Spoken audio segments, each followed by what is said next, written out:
The lesson for journalists is that the American people are just as smart as you are. They might not have a degree from Medill. They might not have a degree from Columbia. But they don't need to be handheld through the news. They just need the facts.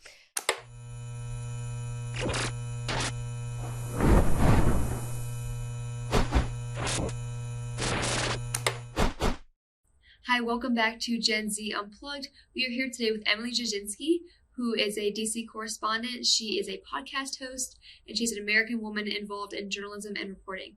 Today, she's going to be touching on the information war, how young people see news today, the biggest failures and what's going on behind the scenes with legacy media, and what's happening in the White House briefing room.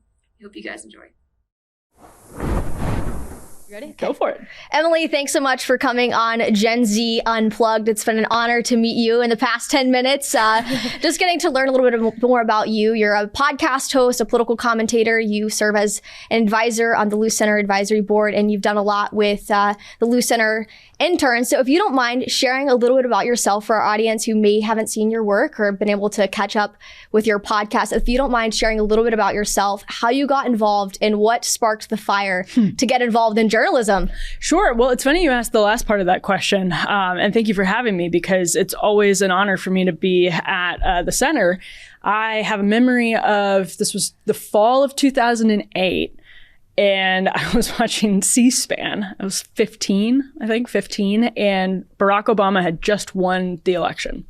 And C-SPAN was playing a panel that the Luce Center had done with, I think, Kate Obenshain, Michelle Easton, and I forget who the other person on the panel was, Margie Ross, someone like that. And they were talking about Sarah Palin.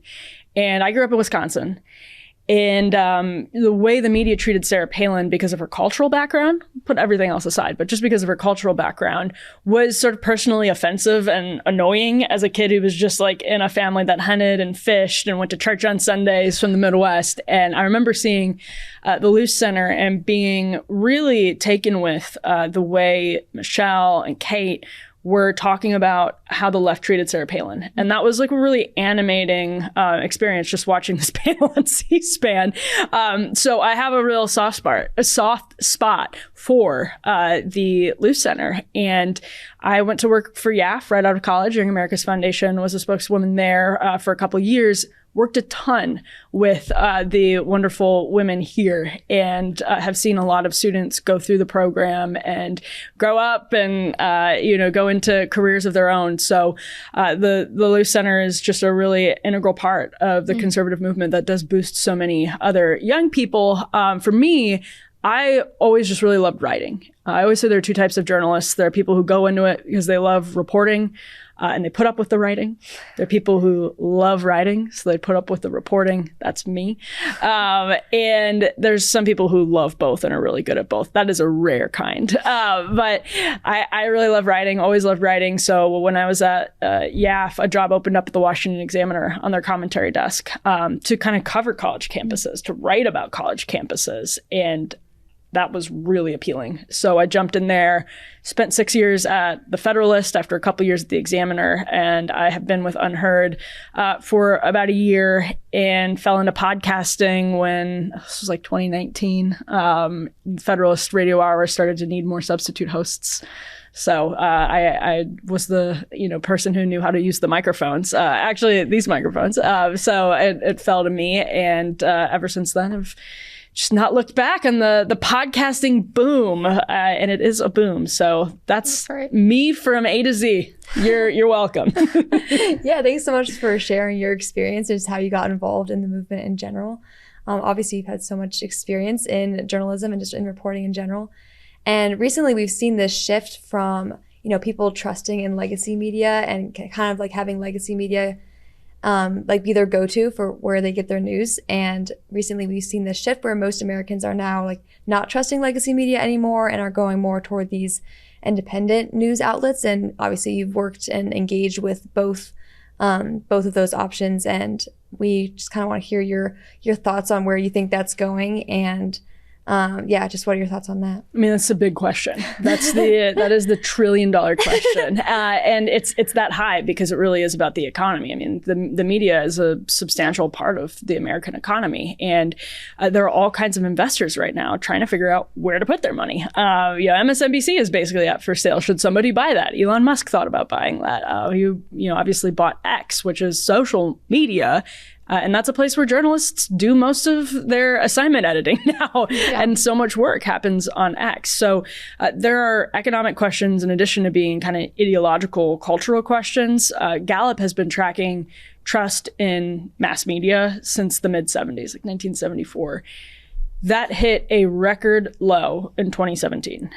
And obviously we know why, right? Because the host of Celebrity Apprentice came in and upset the former Secretary of State, who everyone said was going to win. Mm-hmm. Pollsters had her winning. Everyone had her winning. So the media gets it wrong. Trust in media dips to a record low. You'd think that'd be rock bottom, right? Like the host of Celebrity Apprentice winning the presidency. You think, there's really nowhere to go from up but here. Wrong. It hit that record low again after inching upwards during the years after 2017. It hit that record low again 2 years ago, and it's back at that record low as of last October. So there's this huge market opening for new media because trust in mass media is low, which means there's a lot of opportunity. And at the same time that happened, all of this technology democratized too. Part of that was because of the demand during the pandemic for things like Zoom. This microphone, the Shure SM7B is a good example. This is a standard radio broadcast microphone. It has been for years. Musicians have used it. They're really great microphones. Well, now they're cheaper because lots of people are buying them because it's so much easier to just do this on a computer. So what that meant is, people like Tim Pool could put together a broadcast that competes with Fox News or competes with cable in general in terms of numbers and advertising revenue and all of that. So those two things happened at the same time. The trust dipped and the barrier to entry went way lower. And that's filling the demand. So there's a lot of good that can come from it. There's some bad that can come from it. But I think by far the good outweighs the bad. Yeah, absolutely. I'm curious your thoughts because have you been into the press briefing room? Yes, I have. I haven't been during this presidency. Okay, I want to get your thoughts on that because obviously there's been a huge shift, like you said, Rachel, with this administration, even in the first term with President Trump kind of coining the term fake news media and calling them out. Mm-hmm. I'm curious your thoughts because you haven't been in the media room, but we're really able to see it and just the energy levels. You've got like the conservative media on the left looking at Caroline Leavitt and then kind of the more Marxist networks on the right. And I've had, Monica Page, I've interviewed several of the White House correspondents and they say, they can feel just the presence is so interesting just being in there with these networks who ask some of the most insane questions. And, I think it's interesting too. Like, I'm curious your thoughts on this. Because not only do we have a shift, but we also have these networks that have asked, like we've got like CNN, MSNBC, most of the legacy media outlets that have continuously asked the same questions to Caroline Leavitt, more of just tariffs or the border and kind of tried to pen her down on things. Of course, she wins them over every single time. And then you've got the conservative media finally asking the questions that the American people really want to be asked. I'm curious your thoughts on that. What would be, your thoughts on that? But also if you were in the press briefing room, what were some questions that you would really like to be answered from Caroline? Well, I have a whole list of them because actually Unheard is in the new media pool and we had pool last Sunday. So a couple weeks back. And it was the one Sunday that Trump called a lid is what it's called in the pool really early. The lid was before call time. Call time was 10 a.m. We got a lid at 9:30 and Trump is usually flying back from Mar-a-Lago on Sundays. So he's usually gaggling with reporters and talking to them. So right now I have a list of 15 to 20 questions that are at the tip of my tongue and I'm ready to ask the administration. Your question is a good one because conservative media has been toiling in the trenches for decades. And just the last couple of years, was the director of the National Journalism Center at Young America's Foundation. I did that part-time while I worked as a journalist at The Federalist. And I'm still on the board over at NJC. One of the things we're very concerned about is making sure that conservative media kind of meets the moment and rises to the challenge. I mean, reporting, we've got soft hands. Journalists have soft hands. We do an easy job, but that doesn't mean it isn't a skill. Like there are actually, different ways to get the right thing out of the administration. There are different, ways to make sure you're asking the questions the American people care about, not just what's trending on Twitter. Because if you're on X, whether you're on the left or the right, you're definitely in a bubble. Most of the country isn't using it. So you have these sort of insular back and forth conversations. And I think it's a great moment for new media to really rise to the challenge and start to, show news consumers who just desperately want information they can trust. They don't care if you're coming to them with a bias.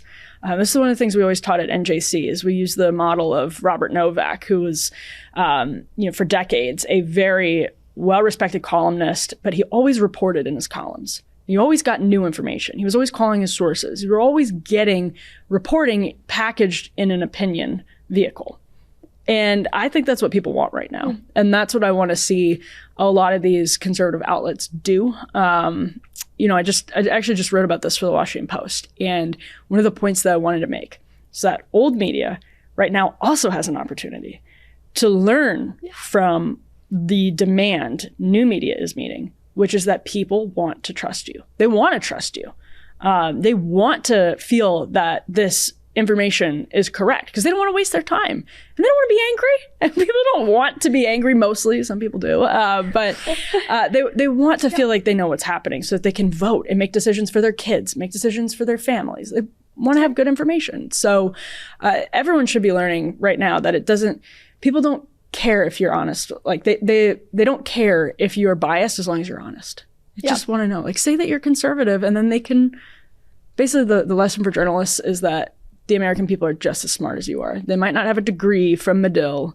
They might not have a degree from Columbia, but they don't need to be handheld through the news. They just need the facts. Yeah, it's interesting. I want to kind of touch on that. You were seeing media, whether it's legacy media, new media, you've got X, you've got Instagram, you've got all these different social media platforms. Like really, we're in an information war. So much information, 24/7 news media cycle. I mean, this is more information, more news than any other generation has received. Yet it kind of seems like the generations considerably get more and more illiterate on news topics. And it's like you're in daily conversations and you're like, what's President Trump's favorite executive order that he signed? And nobody really knows, It's just in general conversation, these headlines just kind of get swept away. And these are really important headlines that people are just missing. So I'm curious your thoughts, on this information war. How is it that we have more media, more information than ever before, yet it seems to be that people are kind of more ignorant to news and headlines than ever before? There are a lot of changes that have happened technologically just over the last 5 years, really. And the big reason for that is TikTok.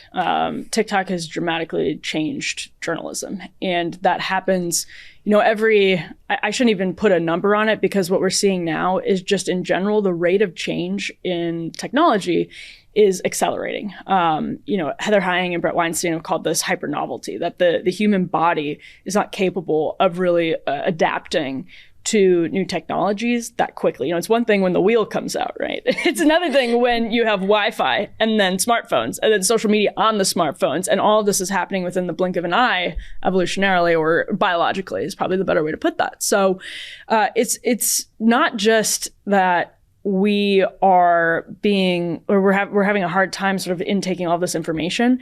It's that we're like not built. Yeah. This is an incredibly new experience for the human species that you have, for example, when the former prime minister of Japan was shot, that was on cell phones in the United States of America almost instantaneously. There was video of it pinging around. I think about some of the school board meetings that happened during COVID in 2020.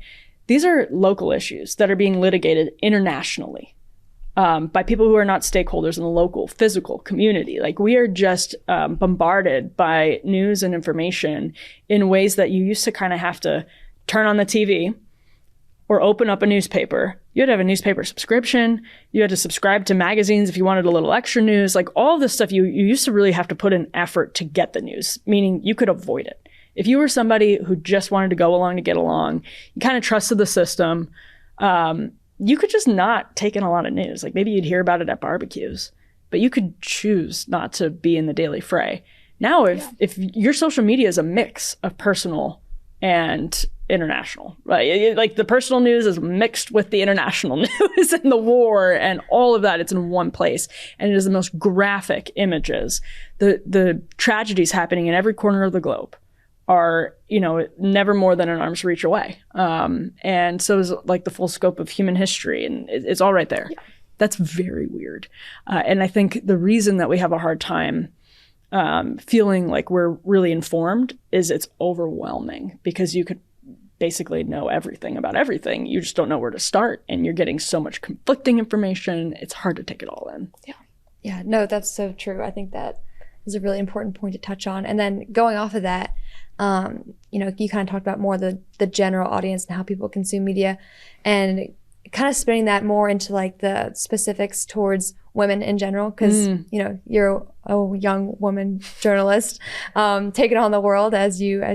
So just wondering, like, it seems like conservative women in general are kind of few and far between, especially in your line of work. There's a lot of like feminist ideology kind of seeping into the journalism realm, and women in general are kind of leaning more left, and men are kind of the ones that are dominating like the right side of things. They're kind of generally leaning more conservative. So where do you think conservative media and journalism needs to go, or needs to touch on, to hit these girls, to have them go more towards the conservative movement? Like, what do we need to do? You guys would know more about this than I do, but I will say the differences that are showing up in polling between Gen Z men and women are shocking, because they're such a recipe for social chaos, and the trends are going in the wrong direction. It's not as though, we're just seeing like slow movement. We're seeing a really rapid movement in opposite directions, ideologically, between young men and young women. And the media is a really important part of that conversation, because of what's been called the bro podcasts, right? Like they really did swing the election. They were very, very important. Young men swung the election. And that means there's real ideological movement happening in response. It's not just that those podcasts are a response to pre-existing ideological movements. That's not what the polling shows, really. It looks more like, as these sort of spaces for male discourse in the sort of unfettered way that contrasts with panels that you see on CNN or MSNBC or C-SPAN or whatever. People want that. They just wanted to see that. And as a response, men are like, hey, I don't know that I really love the left. It's sort of unthinkable to me. So I graduated college in 2015. So only 10 years ago.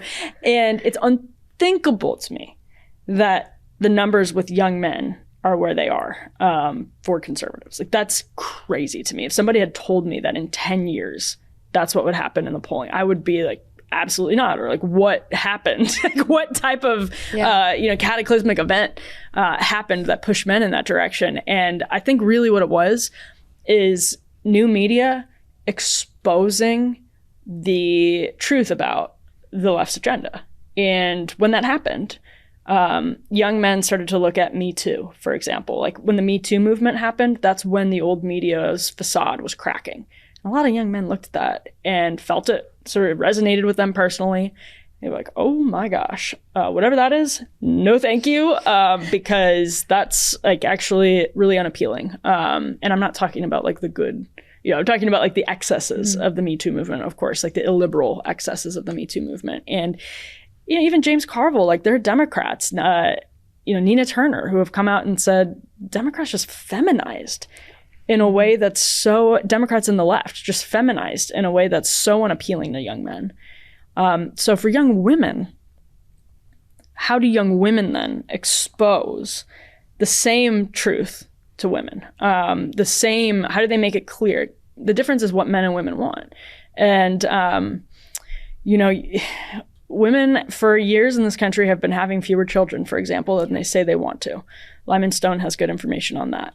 So it's a matter of making that case through the conservative lens to women in a way that kind of mirrored what those bro podcasters totally unintentionally and organically did, which was just having open, honest conversations. So if you're confident in your beliefs, then what we should want on the right is for more open and honest conversation, because the truth will prevail. That's right. Yeah. Did you find in your experience, I guess you worked straight out of college with YAF, right? That was your first job. Yep. I guess that's more of a, more of a place where open conversations can happen.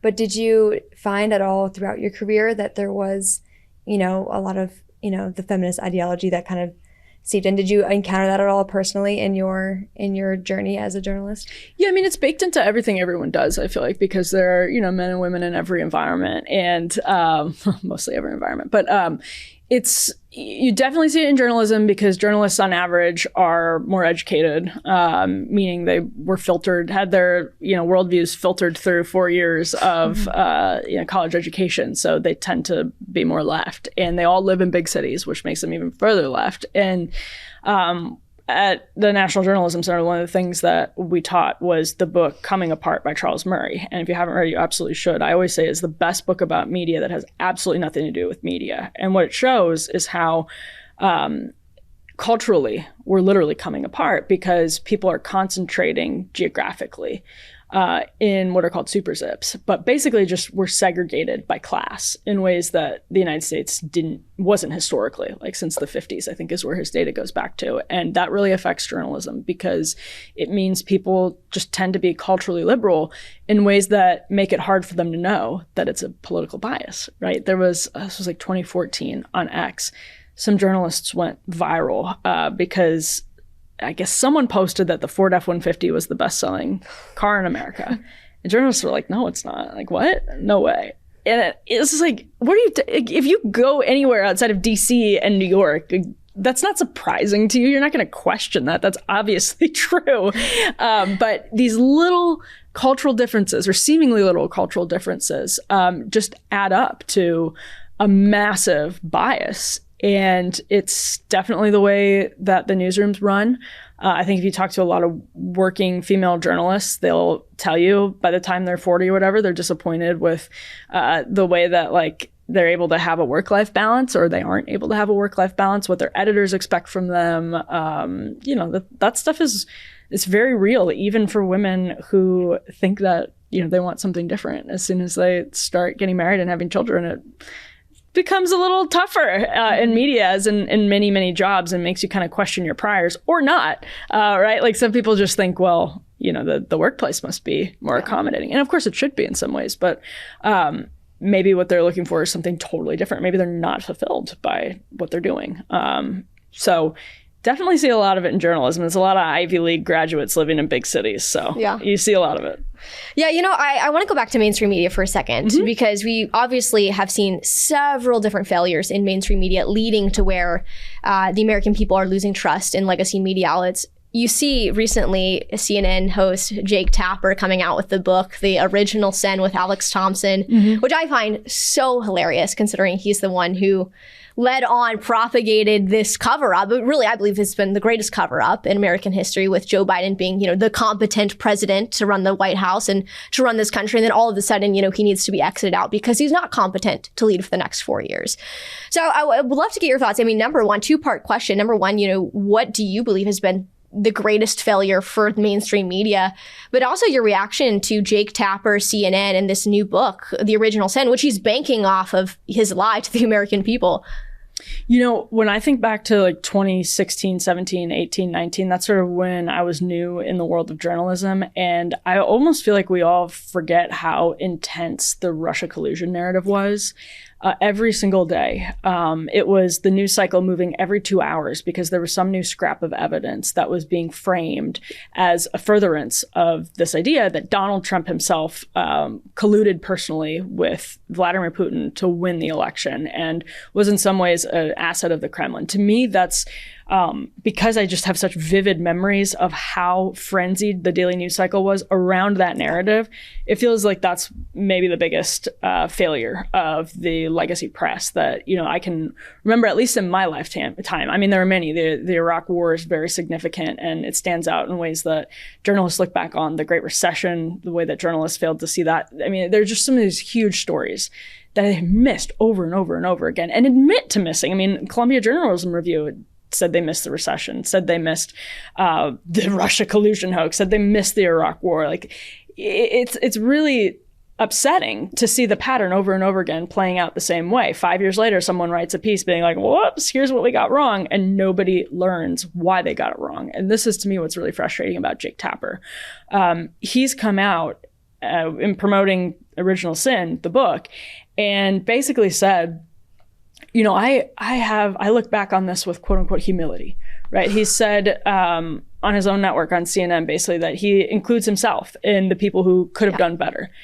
And, you know, it's way too little, way too late for that. You know, there were people asking some questions, some journalists, and Alex Thompson, by the way, was one of them around like 2022, 2023, 2024, certainly, who started to ask critical questions about what was going on with the president. But those questions should have been raised in 2019. They should have been raised in 2020. Should have been treated seriously in 2021 when Jake Tapper himself was saying Lara Trump was mocking Biden's stutter when Biden couldn't find his words. Like, the rest of the country was watching that. It's like, what are you talking about? Like, this guy it's not his stutter, it's his memory and his cognitive functioning. And everyone could see that years ago. So the fact that media basically narrowed the boundaries of acceptable discourse on maybe one of the most important questions in daily politics at any given moment, which is, can the commander-in-chief function? The man who has the nuclear codes, who's overseeing the lives of the men and women overseas who are in the military, who are sacrificing their lives. This guy can't function. And the reason the media miss it is they are just culturally on the left. And so that means they generally assume that what the right is doing is wrong. They generally come to it if they see something that the right is talking about, and they're like, that's probably conspiratorial. That's probably bigoted. That's probably mean. That's probably something we don't want to touch. And so when, obviously, because the right wanted to defeat Joe Biden on the ballot, they were raising issues about his age, the media reflexively sided with the left. And that's where they started ultimately saying that the right was pushing cheap, fake conspiracy theories, edited videos of Joe Biden. Part of it is they were bullied by the White House. The few people who were brave enough and wanting to ask questions, their access was threatened to be taken away by the White House. Yeah. And so, you know, they shouldn't have been bullied, but part of it is that too. But a lot of it is just that they're so kind of grossed out by the right, and they don't want to be lumped in with the right. They don't want to be associated with the right, that they reflexively end up defending the left. And that's a deep cultural bias. And Jake Tapper is not learning any lessons about that. Yeah, you know, it's interesting. I remember as soon as that came out, his book, I thought it was absolutely so interesting. And you don't expect anything less. I mean, Mark Zuckerberg, the day that President Trump gets confirmed, January 6th, comes out and all of a sudden he's for free speech, you know, makes this apology post. It's like, oh, of course you want to be on the winning side. But anyways, going back to Jake Tapper, I mean, you saw Caroline Leavitt right before the November 5th election on CNN. They cut her mic as she's calling out Jake Tapper for comparing Adolf Hitler to President Trump. And then you see her call out some other things, including the Russia collusion for him aiding that on. You look at Joe Biden's competency, also that as well. But you hear a lot of these things. I mean, you look at even James Comey just recently putting the 8647, you know, of such a, you know, coincidence on his Instagram post. He meant nothing by it. You know, obviously he knew exactly what he's doing as the former director of the FBI. But we talk about accountability because I think that's something like in journalism, especially in the conservative part, where like, okay, we got to hold these people accountable, but it's when will accountability truly be held? And I'm curious your thoughts on that, because you've been in this for quite a good amount of time to see, you know, the Russia collusion, to see all of these different operations come through the media. When will these people truly be held accountable? And what do you expect kind of going forward as it pertains to accountability in these people? You know, I think the best source of accountability for the media is honestly going to be in the marketplace. And I think they're getting a taste of it, to be honest. They're freaking out a bit because they realize they're really behind new media, actually, and just sort of growing these platforms and connecting with viewers. They have this massive trust deficit. And they look and feel like old legacy brands. They don't, like, they come in actually with this like deficit of trust, meaning their brands are starting from in a hole, as opposed to new people who sort of know what they're doing and come onto the scene and look and feel a little bit more nimble and a little bit more honest because they're being open about their biases. So in terms of accountability, I think the best source of like retribution, to borrow a word, is just in the marketplace. And honestly, I think they're freaking out. In fact, I know that even at the highest levels of legacy media, they're looking at some Substacks, for example, and podcasts and wondering where they went wrong, why people, they're trying to mimic. I know for a fact they're trying to mimic certain Substacks and trying to mimic certain podcasts. So that's pretty amusing. And it's something I never thought that I would see. So that's going to be a great source of accountability. I mean, nobody ever loses their jobs. Like, that's a classic thing in journalism. There's a woman named Natasha Bertrand. If you haven't followed her incredible trajectory, then just Google Natasha Bertrand, somebody who's failed her way up, gets Russia collusion completely wrong, gets the Hunter Biden story completely wrong, just keeps getting better jobs. It's amazing how that happens.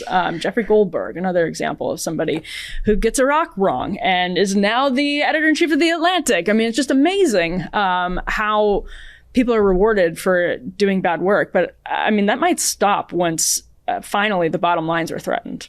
I mean, that's to the owners. It's an interesting thing you mentioned, Mark Zuckerberg. Well, Mark Zuckerberg, Jeff Bezos, all these guys started giving money to the Trump inauguration because ultimately their ideology is power and money. And when the power and money is threatened, who knows? Maybe they do decide to hold the journalists accountable.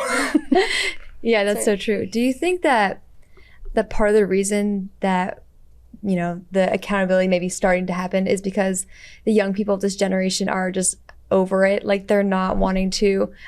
Again, I don't know, the bullying thing is definitely part of it, but this generation does not want to take anybody's crap. Like, they are not getting bullied to do anything, really. Like, they'll do whatever they want, however they want. And yeah, do you think the young people are playing a part in, you know, keeping the media accountable?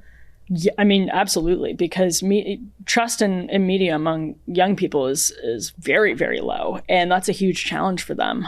They don't know how to connect with younger audiences, and they don't even have it.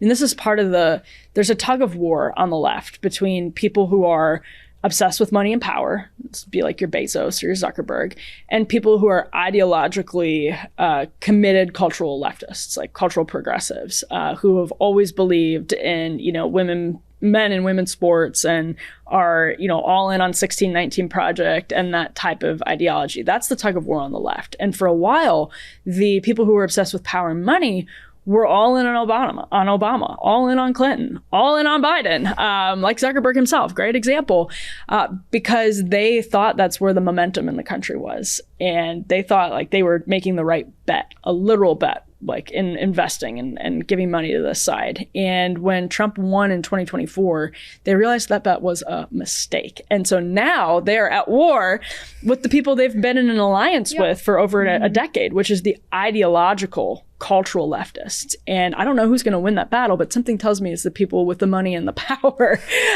which, you know, could actually really be a problem for the people who staked their careers. I mean, look at Taylor Lorenz. Taylor Lorenz basically has been pushed out of legacy media because she was becoming such a problem in all of these newsrooms because she's just, first of all, like not pleasant to work with. And secondly, there's no audience. They're realizing, right? Like why did The Atlantic hire her? Why did the Daily Beast hire her? Why did the New York Times, the Washington Post? She was hired at like the highest levels and taken seriously at CNN. Why? Because they thought that her beliefs were representative of young Americans and that there was something appealing and on a widespread basis.